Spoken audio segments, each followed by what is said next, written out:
അമ്മ മാതാവ് പ്രത്യക്ഷപ്പെട്ട ഈ അൾത്താരയിൽ എനിക്ക് സാക്ഷ്യം പറയുവാൻ സാഹചര്യം ഒരുക്കി വന്ന മാതാവിനോടും ദൈവത്തോടും ആദ്യമേ തന്നെ ഞാൻ നന്ദി അറിയിക്കുകയാണ്.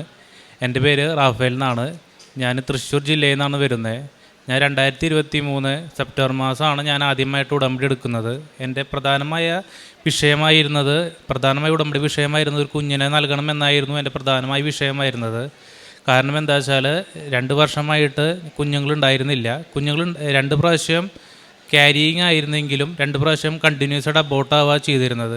ആദ്യത്തെ പ്രാവശ്യം ആൾക്ക് മോളാർ പ്രഗ്നൻസിയും 2ാം പ്രാവശ്യം ഹാർട്ട് ബീറ്റും ഇല്ലാത്ത പ്രശ്നം 2 പ്രാവശ്യം അബോർട്ടായി. അപ്പോൾ ഈ സാഹചര്യത്തിൽ വളരെയധികം വിഷമത്തിൽ ഇരിക്കുകയായിരുന്നു. ഈ സമയത്താണ് ഞാൻ 2023 ഉടമ്പടി എടുത്ത് പ്രാർത്ഥിക്കാൻ തുടങ്ങിയത്. ഉടമ്പടി തുടങ്ങിയ സമയത്ത് തന്നെ കൂടുതൽ പ്രാർത്ഥനയിൽ ശക്തി പ്രാപിച്ച് ഞാൻ തുടർന്നിരുന്നു. ഉടമ്പടി എടുത്ത് 3 മാസത്തിനുള്ളിൽ വൈഫ് വീണ്ടും ക്യാരിയിങ് ആയി. അപ്പോൾ ഈ ഉടമ്പടി ജീവിതത്തിൽ പ്രധാനമായും പ്രാർത്ഥന ജീവിതത്തിൽ പൂർണ്ണമായി ഞാൻ ശ്രദ്ധ കേന്ദ്രീകരിച്ചിരുന്നു.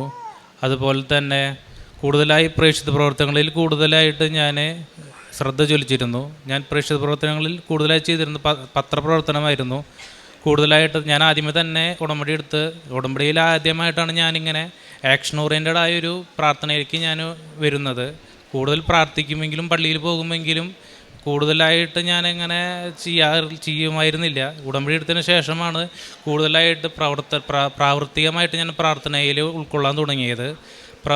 ഉടമ്പടിയുടെ ഭാഗമായിട്ട് പത്രം ഞാൻ ആദ്യം കൊടുത്തായിരുന്നു. ഇപ്പം ഞാൻ ആദ്യം കൊടുത്തിരുന്നത് ആകെ 20 പത്രമാണ് ആദ്യം സ്റ്റാർട്ടിങ്ങിലും കൊടുത്തിരുന്നത്. അപ്പോൾ ഞാൻ 20 പത്രം കൊടുക്കുന്ന സമയത്ത് അതിന് പത്രം കൊടുക്കുന്ന സമയത്ത് ഞാനൊരു വ്യക്തിക്ക് കൊടുത്തു. അപ്പോൾ ആ സമയത്താണ് എനിക്ക് മനസ്സിലായത് ഈ പത്രം കൂടുതൽ ആൾക്കാർക്ക് ആവശ്യമുണ്ടെന്നും ഈ പത്രത്തിലൂടെ മറ്റുള്ളവർ കൂടുതൽ അനുഗ്രഹങ്ങൾ ലഭിക്കുന്നുണ്ട് എനിക്ക് മനസ്സിലായത്. ഞാൻ ആദ്യമായിട്ട് പത്രം കൊടുക്കുന്നൊരു വ്യക്തി വളരെയധികം വിഷമിച്ചും വളരെ മകന് ക്യാൻസറായിട്ട് അത്രയും വിഷമിച്ചിരിക്കുന്ന സമയത്താണ് ഞാൻ ഈ പത്രം ആൾക്ക് കൊടുത്തത്. അപ്പോൾ വളരെ വിഷമങ്ങൾ എന്നോട് ഷെയർ ചെയ്തു. പിന്നെ അപ്പോൾ ഉടമ്പടി എടുത്ത് പ്രാർത്ഥിക്കാമെന്നും ഇങ്ങോട്ട് വരാമെന്നും എനിക്ക് ഉറപ്പ് നൽകി. അപ്പം അതിനുശേഷം ഞാൻ അടുത്ത മാസം തൊട്ട് ഞാൻ 3-4 കവറുകളായിട്ട് ഞാൻ പത്രങ്ങൾ വിതരണം ചെയ്തു തുടങ്ങി. അപ്പം ആദ്യം കൊടുക്കുമ്പോൾ എനിക്ക് പത്രം തികയുണ്ടായിരുന്നില്ല. അപ്പം ഞാൻ പത്രം കൂടുതലായി കൊടുക്കാൻ ഞാൻ ശ്രദ്ധിച്ചിരുന്നു. അതുപോലെ തന്നെ ഞാൻ പ്രേക്ഷിത പ്രവർത്തനമായി ചെയ്തിരുന്നത് അനാഥകളെ സഹായിച്ചിരുന്നു. അനാഥശാലയിൽ പോയി അവരെ സാമ്പത്തികമായും നമുക്ക് ചെയ്യാൻ സാധിക്കുന്ന വസ്തുക്കൾ നിത്യോപയോഗ സാധനങ്ങൾ വാങ്ങിക്കൊടുത്തും അവർ ശുശ്രൂഷ ചെയ്തിരുന്നു.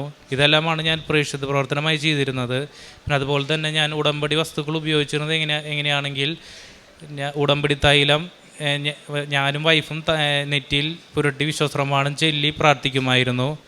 അതുപോലെ തന്നെ വസ്തുക്കളായ ഉപ്പും തേനും ഉപയോഗിച്ച് ഞങ്ങൾ ഭക്ഷിക്കുകയും പ്രാർത്ഥിക്കുകയും ചെയ്തിരുന്നു. ഈ ഉടമ്പടി എടുത്തതിൻ്റെ ഫലമായി 3 മാസത്തിനുള്ളിൽ ആൾ ക്യാരിയിങ് ആയി. അതുപോലെ തന്നെ വേറെ പ്രശ്നങ്ങളൊന്നും ഉണ്ടായിരുന്നില്ല. എല്ലാ പ്രാവശ്യം സ്കാനിങ്ങിന് പോകും, പ്രധാനമായിട്ട് സ്കാനിങ് പോകുമ്പോഴാണ് ആദ്യത്തെയും 2ാമത്തെയും അബോർട്ടായ കാര്യം ഞാൻ വിഷമത്തോടെ അറിയേണ്ടി വരുന്നത്. കാരണം ഫസ്റ്റ് പറയുമ്പോൾ മോളർ പ്രഗ്നൻസിയും 2ാമത്തെ സ്കാനിങ്ങിൽ ഹാർട്ട് ബീറ്റ് ഇല്ല എന്ന് പറയുമ്പോൾ നമുക്ക് അത്രയും മാത്രം പ്രതീക്ഷയോടുകൂടി നമ്മൾ കേൾക്കുമ്പോൾ എനിക്ക് മാനസികമായി വളരെയധികം ബുദ്ധിമുട്ടായിരുന്നു. ഇപ്പോൾ നമ്മൾ ഓരോ സ്കാനിങ്ങിന് പോകുമ്പോൾ ഞാൻ ഉടമ്പടി തൈലം വെച്ച് പ്രാർത്ഥിച്ചിട്ടാണ് പോയിരുന്നത്. അപ്പോൾ യാതൊരു പ്രശ്നങ്ങളില്ലാതെ 2024 ഓഗസ്റ്റ് 14 ഒരു പെൺകുഞ്ഞിനെ നൽകി മാതാവ് അനുഗ്രഹിച്ചു. കുഞ്ഞിന് പേരിട്ടിരിക്കുന്നത് മെയ് മേരി എന്നാണ് പേരിട്ടിരിക്കുന്നത്. ഉടമ്പടിയുടെ സൂചകമായിട്ട് മെയ് എന്ന പേരിൻ്റെ കൂടെ മേരി കൂടി ഞാൻ ചേർത്തിട്ടുണ്ട്. ഇത്രയും നല്ല ദൈവാനുഗ്രഹം തന്ന അമ്മ മാതാവിനെ ഞാൻ നന്ദി പറയുന്നു.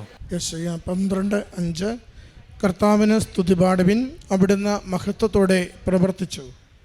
റാഫേൽ എന്ന ഈ സഹോദരൻ തൻ്റെ ദാമ്പത്യ ജീവിതത്തിൽ ഒരു കുഞ്ഞിന് വേണ്ടി ആഗ്രഹിച്ച് പരിശുദ്ധമ്മയുടെ തിരുനടയിൽ ഉടമ്പടിയെടുത്ത് ജീവിച്ചതിൻ്റെ സാക്ഷ്യമാണ് പങ്കുവച്ചത്.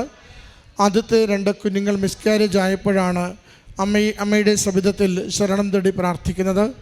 ഉടമ്പടിയിൽ കൂടുതൽ വിശ്വസിക്കുകയും അതിൻ്റെ പ്രേക്ഷിത പ്രവർത്തനം സന്തോഷത്തോടെ നിർവഹിക്കുകയും മകൻ്റെ തന്നെ വാക്കുകളിൽ ആക്ഷൻ ഓറിയൻറ്റഡ് ആയിട്ടുള്ള ഈ പ്രാർത്ഥനാ പ്രവർത്തന പദ്ധതിയിൽ തന്നെ അറിഞ്ഞ് പൂർണ്ണമായി സമർപ്പിക്കുകയും ചെയ്തതിലൂടെ 3 മാസങ്ങൾക്കുള്ളിൽ ഭാര്യ വീണ്ടും പ്രഗ്നൻ്റ് ആവുകയും ആരോഗ്യമുള്ളൊരു കുഞ്ഞിനെ നൽകി ദൈവം അനുഗ്രഹിക്കുകയും ചെയ്തു.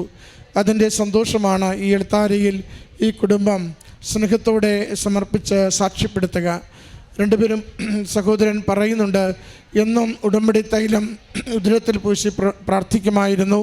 ഓരോ സ്കാനിങ്ങിന് പോകുമ്പോഴും പരിശുദ്ധമ്മയുടെ പ്രത്യക്ഷീകരണ പ്രാർത്ഥനയും വിശ്വാസ പ്രമാണവും ചൊല്ലിയാണ് ഞങ്ങളെന്നും ആ ഗർഭകാലം മുഴുവനും മുന്നോട്ട് പോയിക്കൊണ്ടിരുന്നത്. അതുകൊണ്ട് പരിശുദ്ധമ്മയുടെ സവിശേഷമായ സംരക്ഷണയിൽ സന്തോഷത്തോടെ ആരോഗ്യമുള്ളൊരു കുഞ്ഞിനെ ദൈവം ഞങ്ങൾക്ക് നൽകി. അമ്മയോടുള്ള കൃപാസനം, മാതാവിനോടുള്ള സവിശേഷമായ നന്ദിയും അമ്മയെ എന്നും ഓർക്കുവാൻ, അമ്മയുടെ കൃപാകടാക്ഷത്തിൽ ഈ കുഞ്ഞിനെ കിട്ടി എന്നതെന്നും ഓർക്കുവാൻ വേണ്ടി കുഞ്ഞിന് മൂഫ് മേരി എന്ന പേര് ഞങ്ങൾ നൽകുകയും ചെയ്തു വന്ന അമ്മയിലൂടെ ലഭിച്ച ഈ അനുഭവത്തിന് ഈ കുടുംബത്തോടൊപ്പം ചേർന്ന് അമ്മ മാതാവിനും തിരുക്കുമാരനും നന്ദി പറഞ്ഞ് കരങ്ങളടിച്ച് ഈ സാക്ഷ്യം നമുക്ക് സമർപ്പിക്കാം. അത്യപൂർവ ദൈവാനുഭവങ്ങൾ ഇനി നിങ്ങൾക്കും സ്വന്തം.